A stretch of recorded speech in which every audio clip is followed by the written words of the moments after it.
Welcome back to our show. We are talking to some amazing folks this morning, and the reason that they are so amazing is that they intend to increase the number of scientists in our population, and better yet, increase the interest of kids in science and mathematics and technology and industry and all those things that American kids just seem to be losing interest in. That's way too bad. It's important that we populate these professions at a much higher rate and a much more consistent rate than we're doing, and that's why what you all are doing, Bob Mitten, is so important. I'd like to introduce you again to our guest today. We have Darcy Johnson, who's an educator at Venice Heights Elementary School. We have Bob Mitten, who is the director of the Northwest Ohio Center for Excellence STEM program. And I would like to introduce you to our very special guest.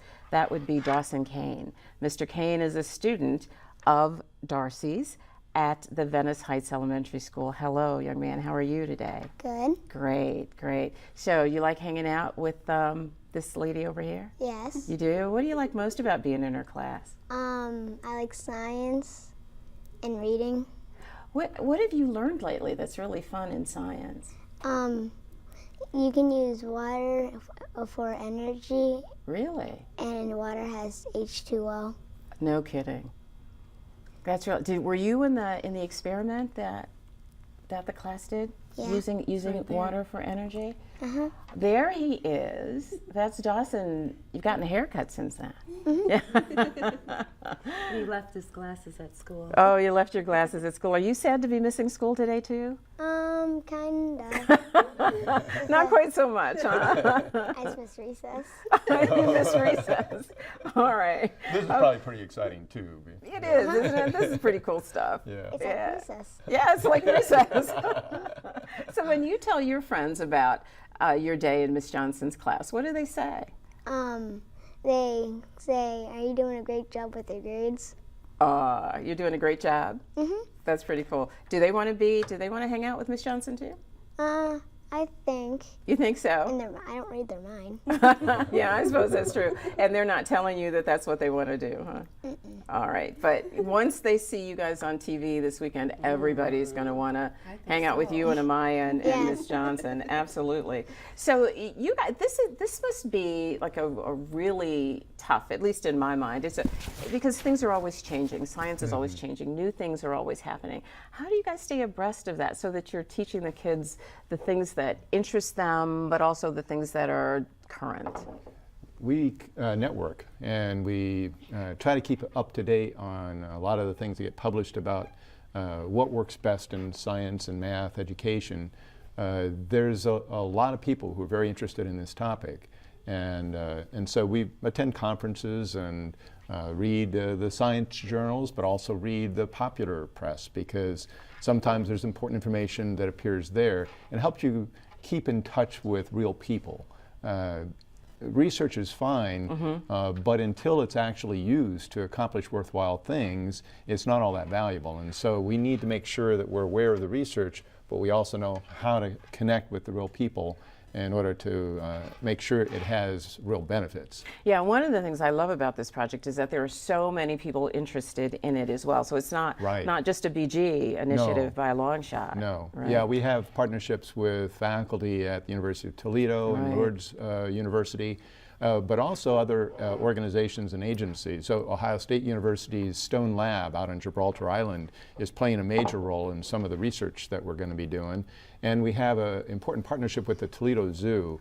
I'm not sure how many people in this area are even aware of what a great zoo we have here in Toledo. Isn't it a fabulous zoo? It's one of the top 10 in the country. Absolutely. And they have they both have research as well as educational outreach that they do that's highly effective. We're going to be connecting with one of their research projects that's aimed at learning more about bees and butterflies and how they're involved in pollination, which is an absolutely critical aspect of the growth of so many of our crops and lots of our plants.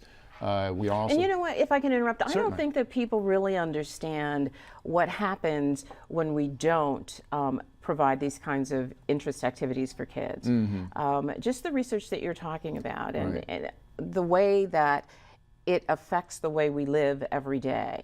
I don't think people understand the impact and of the what loss. we've found is that young people in kindergarten, even in first and second grade, often have a natural curiosity But as they progress through a traditional education, that curiosity about nature and how it behaves tends to decline, as well as the interest in science and technology and engineering types of fields and even math.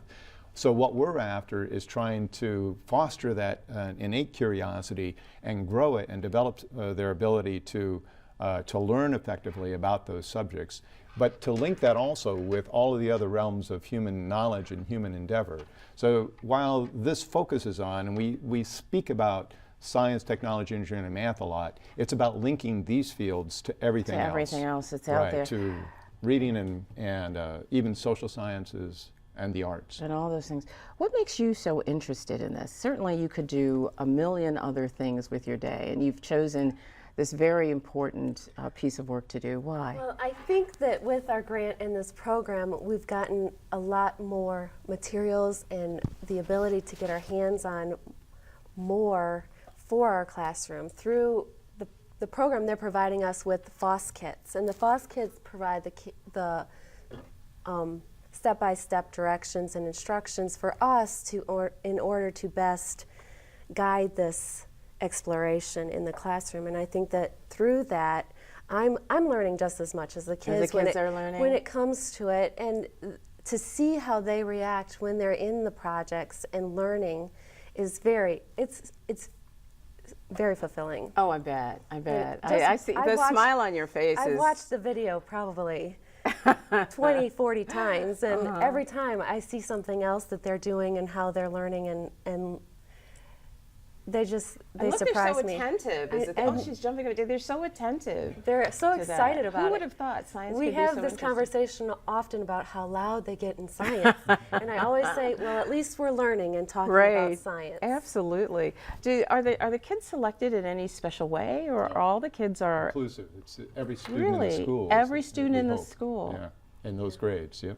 Wow. Yeah, that's pretty cool. It's effective for just about anybody, I think. Mm-hmm. Dawson, which do you prefer? Do you prefer to learn science by reading it in a textbook, or by doing the kind of things you've been doing? The kind of things I've been doing. Yeah, me too, Dawson.